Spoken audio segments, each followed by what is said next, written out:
we are not taught about basic cleanliness in our homes and in our schools. I observed that people over here, they put the dirt in the designated areas, but back home, they throw everywhere. We wanted to prove that Indians have something wrong in their DNA, and wherever they go, they create filth and throw garbage and urinate on the roadside and spit everywhere. This and do that. When you said you want to talk about cleanliness, what kind of cleanliness do you want to talk about? Or would you also want to talk about cleanliness that is not visible to the eye? You go to a poor village, you'll find a lot of rubbish, garbage, but that place would have a very negligible carbon footprint. And also consider that places that are very clean, spick and span, will have a very high carbon footprint. Now we are confused. What do we call as clean? Cleanliness in 2025 must have only one meaning: carbon. Carbon.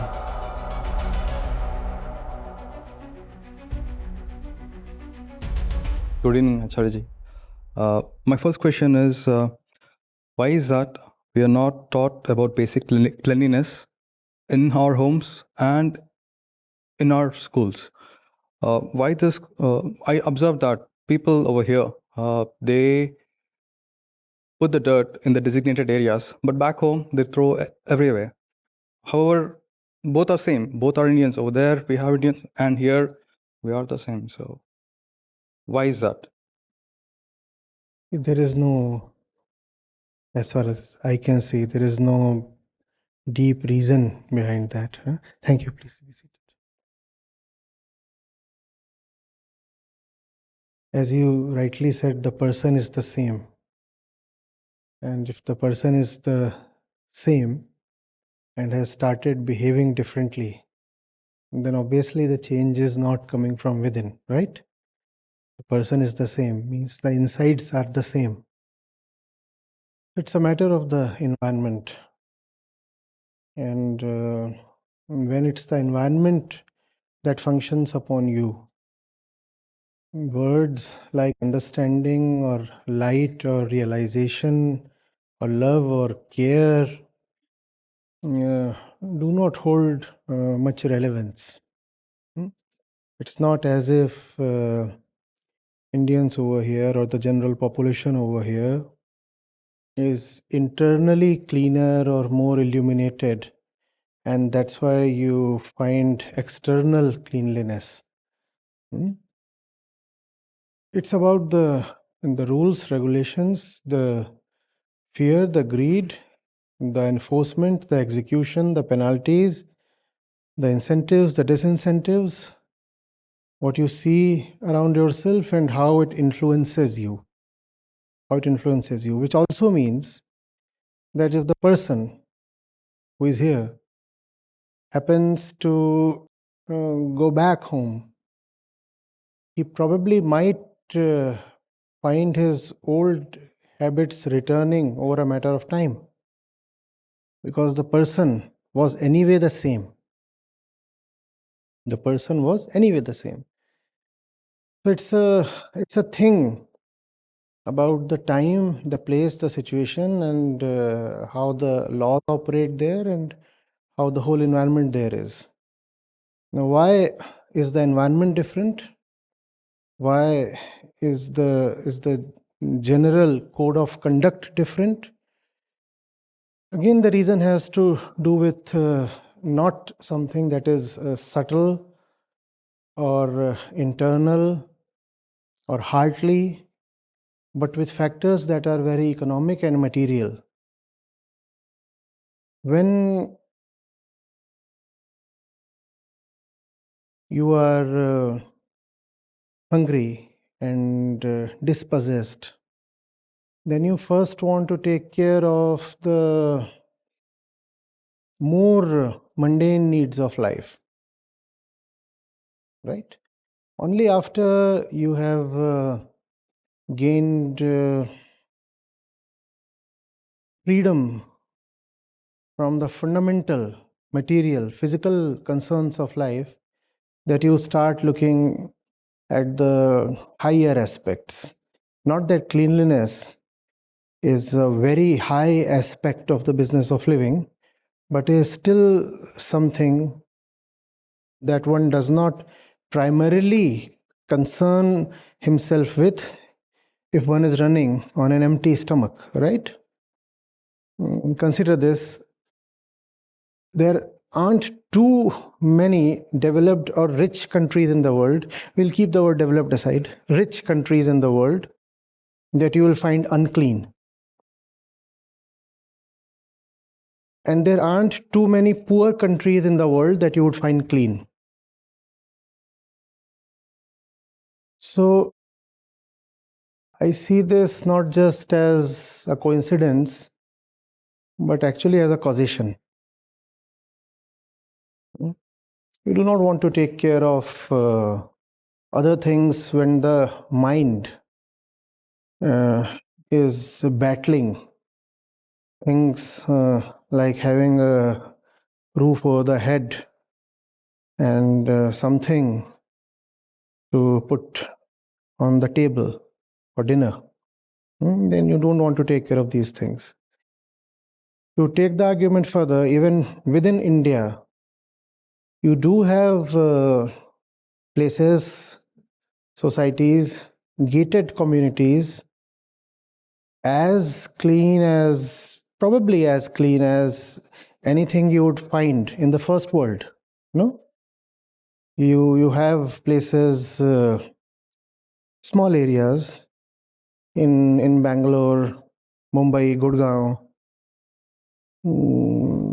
When you are there, and if you're not told, it would be difficult for you to figure out whether you are in a developing country or in a first world country. In all aspects of living and prosperity, that place would rival not just Dubai, but Europe, US, any place.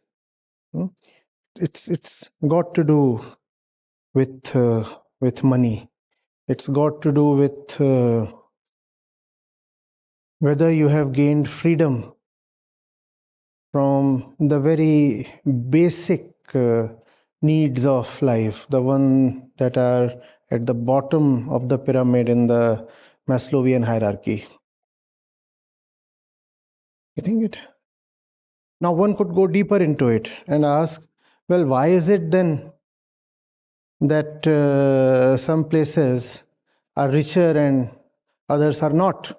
If cleanliness is a function of economic growth, not that economic growth is the one and only driver of cleanliness and public hygiene, but if there happens to be a great degree of causal relationship, then what is it that drives prosperity in the first place? That could be a question we could ask.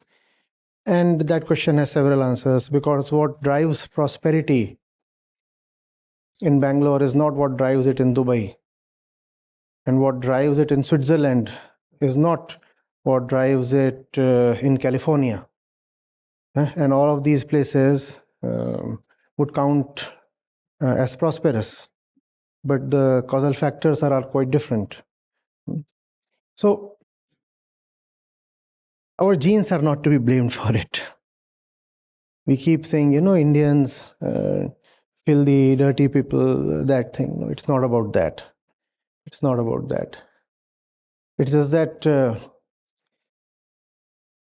you seen, when you are very hungry, when you're very, very hungry, famished, as they say, for whatever reason, happens, or you have deliberately kept yourself hungry. Let's say you have been fasting since 16, 20, or 30 hours. How you rampage on food when it comes to you, at least some of us, and you have not done it yourself, or you don't want to admit that you have done it yourself. Have you seen others do it? Yeah. It doesn't matter to you that you are spluttering it all over and what it's doing to your shirt and to your mouth, to your mustache, to your beard. Do you mind it? No. What happens to etiquette? What happens to hygiene? That's it. Out of the window, sir. I'm hungry. I'm hungry. Seen how kids behave? because that's their most urgent need. Seen how they eat? That's how we are. If you're hungry, then you do not care about other things in life, because we are, first of all, emergents from the jungle. A large part of us is animalistic. This body, the entirety of it, we share with our animal friends. When you serve something to your cat or dog in a bowl, does it take care not to spill it all over? It doesn't. That's who we are. Take care of your stomach, and in the process, if you are creating mess all around, then there is no problem. Now, friends, allow me to come to that part of this question which has not been asked. When you said, where's a friend here? When you said you want to talk about cleanliness, what kind of cleanliness do you want to talk about? Just the cleanliness that is visible to the naked eye? Yeah, this is very clean, very clean, very clean. Or would you also want to talk about cleanliness that is not visible to the eye? Yes? Should we? Okay, all right then. Fine, there is dirt and squalor in the third world, specifically India. Yes, that's there. So when you say you are dirtying stuff, is it only about plastic? Is it only about general dirt and filth? Or is it also about something called emissions? Yeah? Not really, because places, if you see, it's very interesting. Places where you find a lot of material filth are typically not the places that generate a lot of filth by way of emissions. Please see. You go to a poor village, you'll find a lot of rubbish, garbage. But that place would have a very negligible carbon footprint. Am I right? And also consider that places that are very clean, spick and span, very clean, the global north, the global north, and will have a very high carbon footprint. Now we are confused. What do we call as clean? What do we call as clean? Yes? If you have general filth on the road, is that unclean? Or if you are living in a society, in a place, in a country, in a city that is generating horrible amounts of carbon emissions, is that relatively more unclean?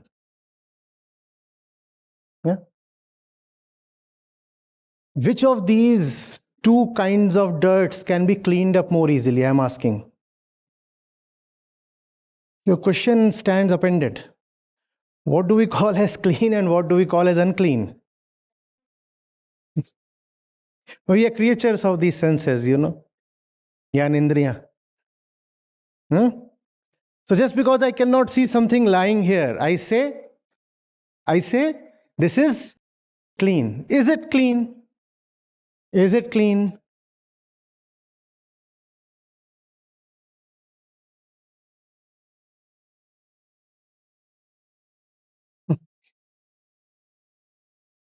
Shubhankar and her team has gone bonkers looking at the size of vehicles here.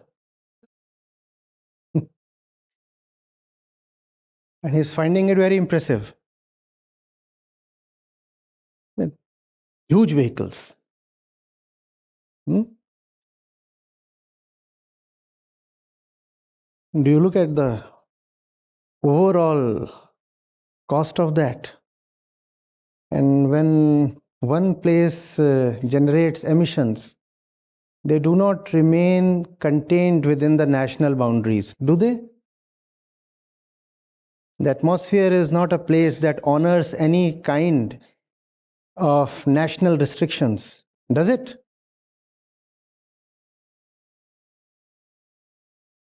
You can have cheap fuel, you can have a zero or a minimum tax regime, and that will incentivize people to buy new models every 2 or 3 years. So the vehicles will not only look bigger, but also cleaner, in the sense that not a single dent on any vehicle, not even on taxis. With a microscope, you can look for a scratch and you won't find it. That too looks like an aspect of cleanliness, doesn't it? But at what cost? What cost? The biggest threat facing this planet today is climate change. Take an example. When you talk of clean energy, you do not talk of energy that is not associated with household waste. When you talk of clean energy, you talk of energy that doesn't generate CO2 and other kinds of greenhouse gases. If that's the more accurate, subtle, and technologically agreeable definition of cleanliness, then tell me, please, is the third world unclean or is the first world unclean? Tell me, please.